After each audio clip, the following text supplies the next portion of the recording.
Hello and welcome to Finding Your North Star, the HGKC podcast series where we talk to prominent business people about their experiences and challenges of innovation. I'm Peter Quintana. I'm delighted to welcome Emily Kenna, Managing Director of Sense Risk Solutions. Welcome, Emily. Hi, Peter. How are you? I'm good. Yourself? Yeah, excellent. Really good to speak to you. Been looking forward to this. So let's just get straight in. To begin, can you give our listeners an overview of what Sense Risk Solutions does, please?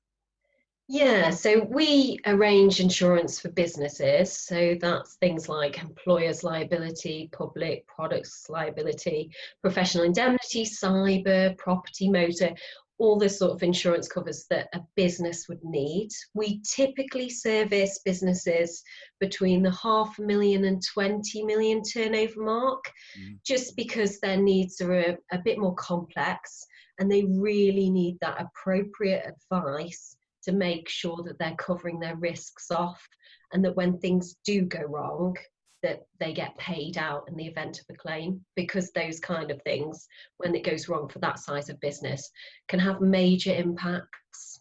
Yeah, we'll talk a bit more about the way you work with your clients shortly, but we met at BNI in Bristol, didn't we, where we're both members. At the time, you were working for another insurance broker, if I recall, but you decided to go it alone and set up Sense Risk Solutions in summer 2019. What prompted you to do that? Yeah, so networking had a massive impact in that decision, because it gave me the confidence, meeting other business owners and the support from them. Made me feel like I could do it for myself. So I only started actively networking about just over 18 months ago. And the friendships and the collaborations that I've made during that time really gave me the confidence to take that leap of faith and set up Sense Risk Solutions. Okay. You were hinting at it earlier, but you have a very particular way of working with your clients that, in my mind at least, differentiates you from many of your competitors, and some might say all of the larger ones. Could you explain what it is that you do differently? Yeah, so I would say I genuinely do care about my clients, and I know that anyone could say that. But when businesses buy insurance, they're buying it for peace of mind. They need it to work when things go wrong. And I see a lot of less experienced or brokers that are really constricted by the time that they can give clients, just because they're looking after so many clients, the right advice. They can't go through it in detail. And as you know, I talk a lot about insurance, and there's three key things to getting that insurance right. The first one is that businesses need to be making a fair presentation of their business to insurers to make sure that they've got appropriate cover for the things that they're worried about. And they need to be doing that under the Insurance Act. So they've got they've got a duty to be declaring everything that an insurer needs to know about their business. And I find a lot of businesses don't necessarily know what they need to be declaring to insurers. And by getting those foundations wrong, you are really potentially setting yourself up for a fall when a claim happens.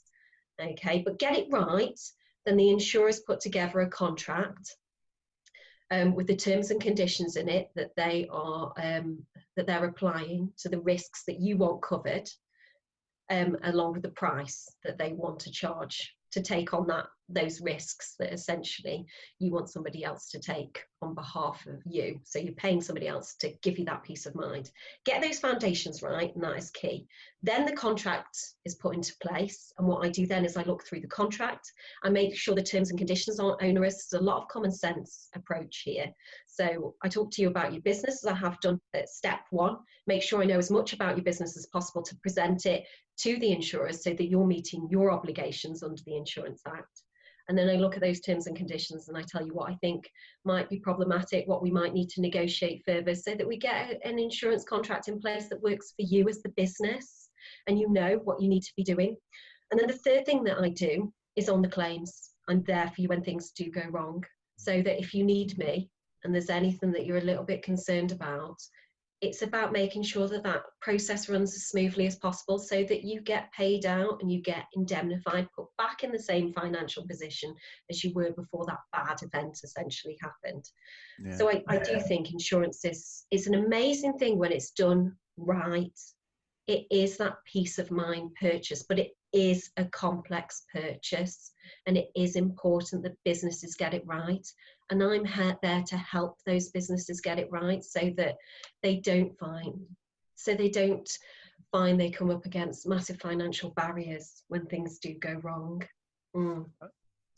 I know from some of the conversations that we've had that there is a trend, particularly amongst the bigger companies, to employ, what should we say, less knowledgeable individuals to work with their clients.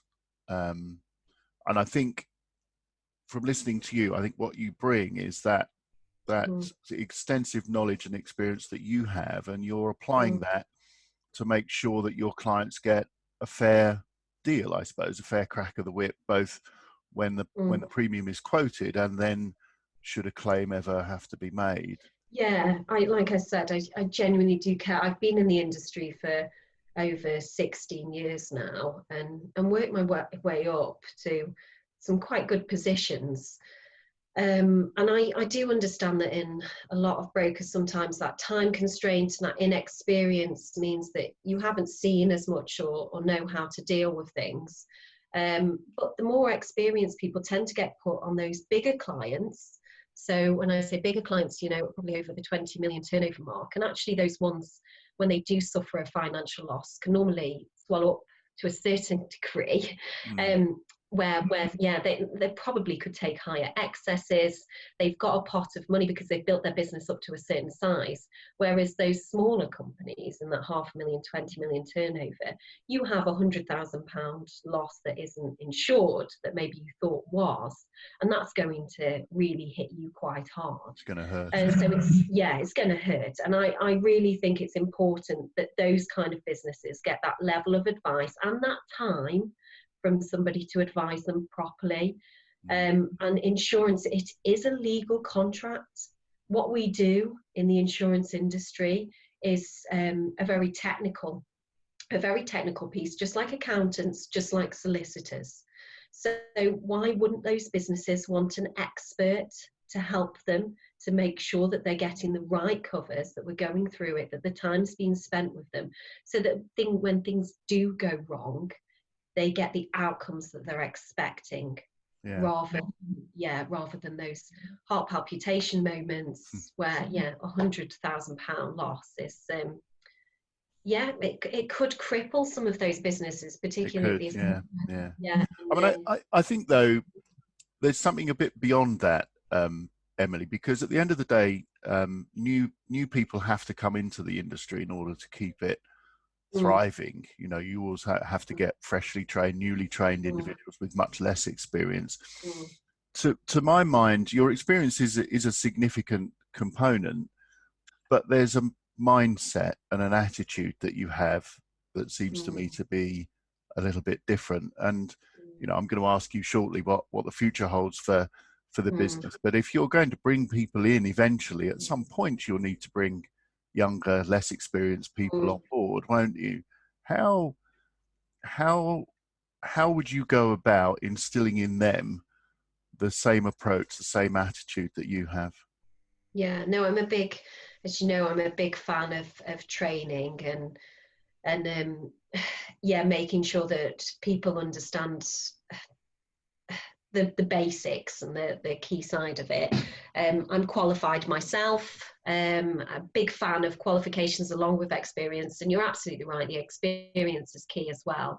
But you can put those foundations in place, and with the right training, which I do a little bit myself. A massive fan of that, knowing the basics and knowing the rules that insurers have to abide by. I don't think a lot of people really know and understand that, to make sure that they do behave in a certain way. There's a lot of legislation There's a lot of things that protect businesses. So if you look at the Financial Conduct Authority, the FCA, there's various things that they stipulate that insurers have to do to make sure that they are treating their customers, the businesses, in a fair manner.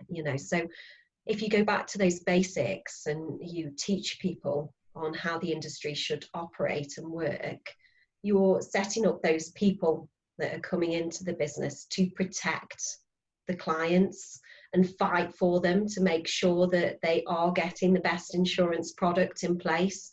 But I do think a lot of it comes down to training and then teaching them and being there to make sure that those people have somebody that they can talk to when they're unsure about something. I am a big fan of bringing people into the industry, training them up and making sure that they deliver what I believe we should all be delivering as insurance brokers to our clients, putting them at the front and really putting them at the forefront of everything we do to make sure that they do get the cover that they want and that they think they're buying.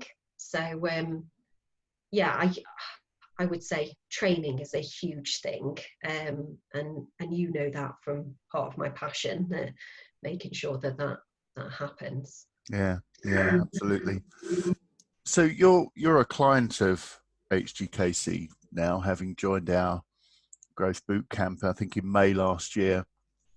I know you have ambition for your business, but you're also very careful to make sure you take steps in a measured way, aren't you? What prompted you to join boot camp? Yeah, so my first priority has always been the clients, and I tend to find that I focus and prioritize them naturally. So I don't get that time to really reflect on the business itself, its goals, where I want it to be in 1 to even 5 years down the line.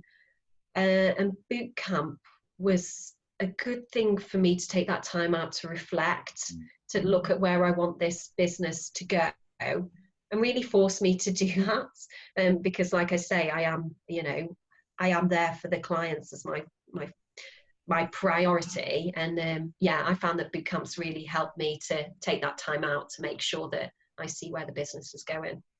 Excellent. What would you like to have achieved by the end? We're almost at the end of the first year, aren't we? We've got 2 more sessions to go. What would you like? What goals did you set yourself, and how far towards achieving those do you think you've got?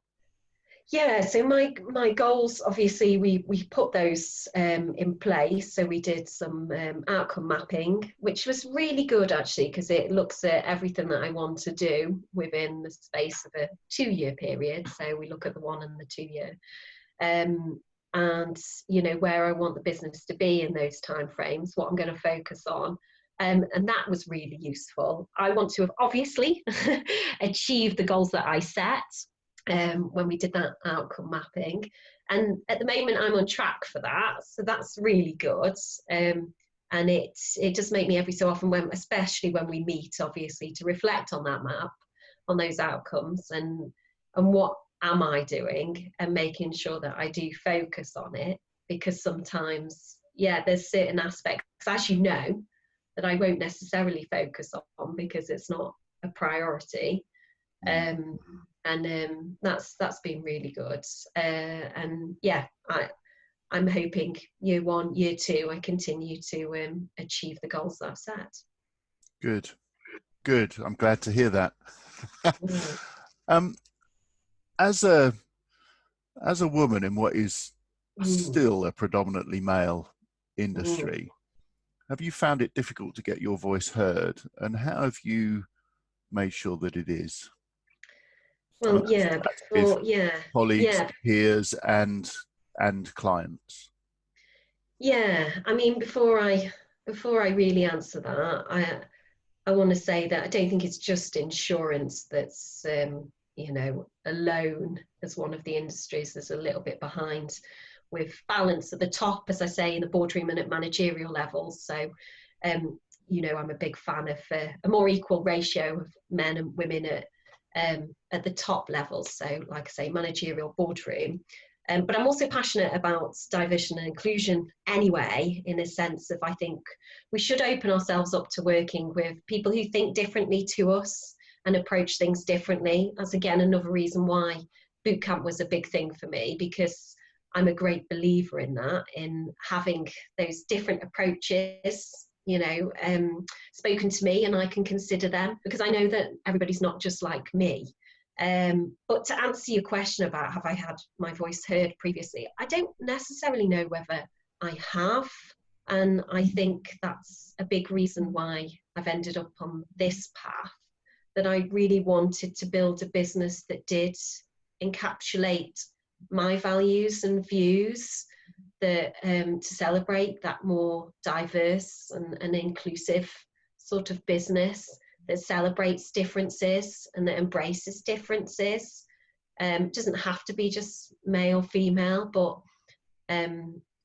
how people think differently. We've done that ourselves, looking at how I work. I know that that's very different to how other people work, and the different people that have come on boot camp. And that's been interesting, and how to approach different people and how they work. I think it's a huge thing for organisations. I do think we have a tendency to work with people who we like, who are similar to us. But actually, to build a better business, you really want those different approaches. So I would say what I want to create is a business that does listen. I do want to listen. And I do want to take on board those different viewpoints, and not necessarily think that my viewpoints are always the right viewpoints. But I think that's very much where I've come from, that people do the same thing in business. They have their viewpoints and they believe their viewpoints are right. So you don't necessarily always get heard when you've got a different viewpoint that doesn't necessarily reflect those, or is one that people necessarily want to hear. So so I'd say I don't know if I've been heard. Is the simple answer. But I want to create an organisation where I'm listening. Yeah, I think that's leading by example, isn't it? And now that you're running your own business, you've got the opportunity to do that and create around you what you've always, I suppose, wanted, the kind of environment you've always wanted to work in. Yeah, one of the big advantages of running your own business, isn't it? It's still challenging, mind, but it's one of the big advantages. I know from talking to you, and to a certain extent you alluded to it in what you've just been saying, but you have a wide range of interests outside your business, don't you, including politics and education, and potentially an aspiration to run for parliament at some point in the future, or maybe local government, I don't know. But I know. What drives you personally? So I just, again, as you know, I changed a lot when I had children. I have a 7-year-old who is non-verbal autistic, and he really changed my world, and he changed my outlook, and I would definitely say for the better. I am a very outgoing, friendly person. I would say I was a very ignorant person before I had my son, in terms of the differences out there. I was very career-minded. I focused so much on achieving the goals in the businesses that I worked. And then when I had my son, and it turned my world upside down, that people were completely different. People can be completely different. I realised that the world still wasn't very tolerant or very kind towards differences when I had my son. And that was a shock, and it was hard. But he's a beautiful boy. He's a lovely boy. He's very different. He can't talk, obviously, can't communicate, he can't really understand language. But he is a wonderful little boy that thinks differently. And I really want the world to embrace differences. It made me really focus in on that, and how the business world works, how society works. So obviously education is an important one to me, because I'm a great believer in that differences should be celebrated in more mainstream schools. I think if we start from the young and bring in those differences, and it is changing. I do think the world is changing in a positive way, certainly from when I was a child.